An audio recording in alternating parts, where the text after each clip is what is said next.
안녕하세요. 작은 기업 사장의 도서관의 이국섭 작가입니다. 오늘은 제가 작심을 하고 소피스트, 즉 개변론자들에게 휘둘리고 있는 대한민국이라는 주제를 가지고 제 생각과 의견을 전하고 싶어서, 그리고 또 여러분의 판단과 의견을 구해보고자 합니다. 저는 동양의 고전을 아주 많이 좋아합니다. 유구한 역사 속에서 다양한 군상들이 자기 처지에 맞게끔 다양한 형태를 나타낸 부분에 대한 고찰이 지금에 처한 우리의 현실과 너무도 같은 경우가 많이 있기 때문입니다. 더불어 고대 그리스나 혹은 로마 문명에 대한 공부를 통하여 그들의 역사 속에서도 역시 훌륭한 지혜를 얻는 경우가 많이 있었습니다. 그 중에서도 오늘은 고대 그리스에서 소위 오피니언 리더들이 철학적 논제로 삼았던 절대 진리와 상대적 진리에 대한 이야기를 통하여 제 의견을 말해보고자 합니다. 고대 그리스에서는 소크라테스와 같이 절대선 혹은 진리의 절대성을 주장하는 부류와 진리는 상대적이라는 논조를 근거로 그때그때 상황에 따라 달리 대응을 하여야 한다는 소피스트, 즉 개변론자들이 있었던 것으로 저는 알고 있습니다. 물론 저는 철학은 깊이 공부하지 않아서 피상적으로 일부분만을 알고 있습니다. 그럼에도 불구하고 오늘은 이것을 가지고 제 의견의 중추로 삼아 말해보고자 합니다. 사고의 전달에 있어 논리는 필수적 요소 중 하나인데, 아무리 창의적이고 대단한 구상이라고 해도 그것을 체계적으로 표현하고 남들을 납득시키고 설득할 방법이 없다면 무용지물일 것입니다. 특히 각종 정보가 넘쳐나는 오늘날에 와서는 정보의 생산성에서의 논리와 설득력은 정말로 많이 중요하다고 느껴집니다.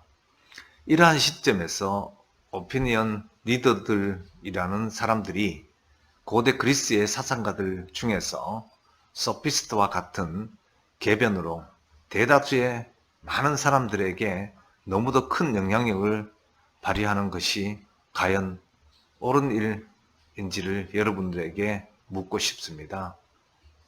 한마디로 말해서 곡학아세하는 부류가 너무도 많고, 이들이 오피니언 리더라고 사회를 움직이는 것을 볼 때마다 너무도 안타깝고 답답한 현 상황들에 있어서 저는 요즘 잠을 설칠 정도입니다. 소피스트는 고대 그리스의 사상가들로 기원전 5세기부터 시작해서 기원전 4세기까지 활동하였고, 설득을 목적으로 하는 논변수를 강조했으며 진리와 정의를 상대적인 기준으로 바라본 그런 부류입니다.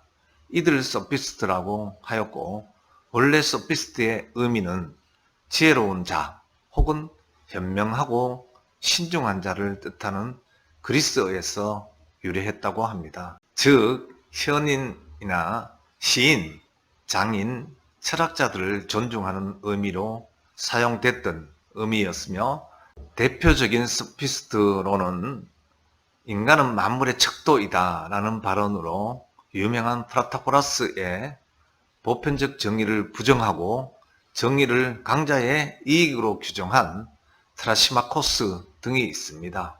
한편 보편적 정의 혹은 절대적인 진리 등을 근거로 하고 우리가 많이 알고 있는 소크라테스와 플라톤은 그와는 반대편의 입장에서 절대적 진리를 추구하는 그런 부류도 있었습니다. 우리 인간들은 공동체를 이루고 살아가는 사회적인 존재이고 사회적인 동물입니다. 혼자 독자적으로는 살아갈 수가 없는 나약한 존재인가 더불어 모두가 공감하는 형이상학적 진리 추구가 궁극적인 목적으로 삼고 살아갈 필요가 있음을 강조하는 존재가 아닐까 저는 생각합니다. 바로 이것이 고대 그리스 철학의 주류이었습니다. 여러분은 어떤 부류가 옳다고 생각하는지 궁금해집니다. 저는 단연코 후자의 절대적인 진리를 추구하여야 한다고 생각합니다. 물론 제 자신의 삶이 소피스트적인 삶을 영위하는 부분도 일부 있을 것입니다. 그러나 이상적인 모습은 절대적 진리를 추구하여야 하며 이를 위하여 쉼없이 또 끊임없이 노력을 하고 있습니다. 우리의 주변에는 배운 도둑이 더 무섭다 라는 말을 실감하게 할 정도의 사악하고 교활한 인물들이 너무도 많이 있는 것 같습니다. 국민을 위한다는 정치인, 권력을 잡고 휘두르는 집단, 권력을 잡고자 하는 준비하는 자들 모두가 이 경우가 아닐까 하는 의심을 저는 지울 수가 없습니다. 자신의 배움을 바탕으로 이를 활용하여 자신들에게 유리한 부분만을 발차하여 세류를 호도하고 영합하는 사이비 지식인들이 우리 주변에 너무도 많이 있는 것 같습니다. 이들을 보는 저로서는 순박한 도둑을 보는 것보다 더 답답함을 느끼곤 합니다. 하지만 오히려 이러한 행태들이 결국에는 전심인 민심의 반영이 되어 시차가 있겠지만 집단 지성으로 우리들의 마음을 움직이는 최소한의 양심으로 작용을 할 것이라고 믿어 보기도 합니다. 이와 같이 세류를 호도하고 영합하는 중세 간신배의 대표적 행태로 표현하는 곡학아세는 배움을 굽혀 세상에 아부한다는 의미를 지니고 있는데요. 곡학아세는 지금의 우리 사회에서도 만연함을 여러분들도 잘 알고 계실 것입니다.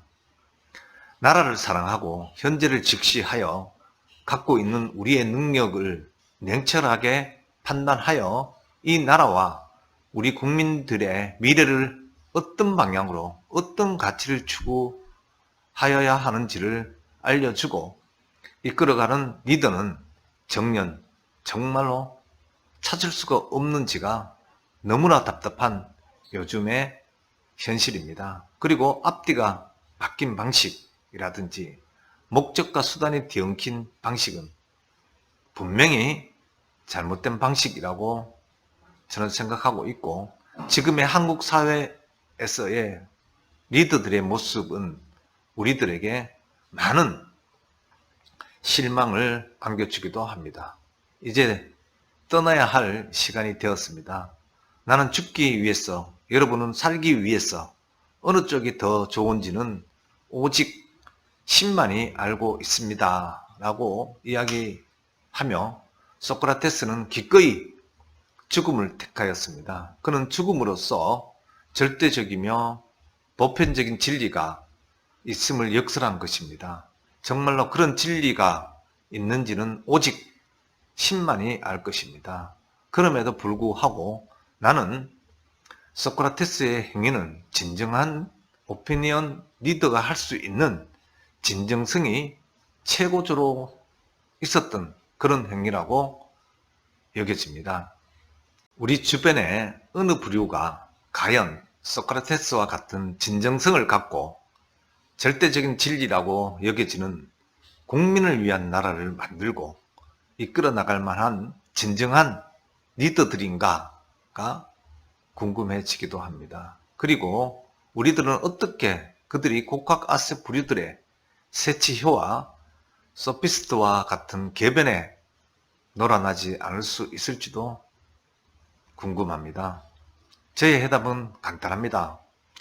자신이 살아가고 영위하고 있는 삶 속에서 끊임없이 자기 성찰과 반성 그리고 이를 통한 스스로의 개선을 하는 것을 최우선으로 여기는 삶을 영위하여야 합니다. 그리고 보다 많은 고민과 성찰을 통하여 스스로를 내던지면서 보통의 사람들의 의견에 귀를 기울이고 이를 심사숙고하여 보다 절대적인 진리를 사심 없이 추구하는 부류를 리더로 삼아야 할 것입니다.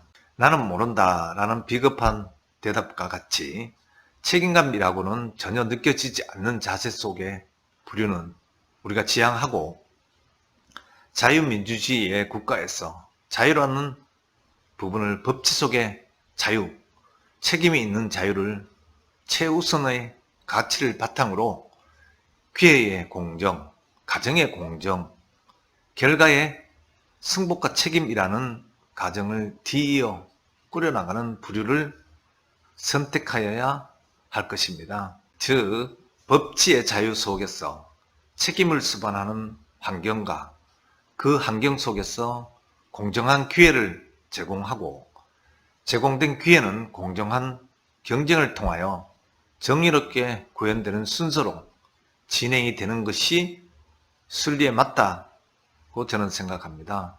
기왕이면 여러분들도 동의를 하셨으면 좋겠습니다.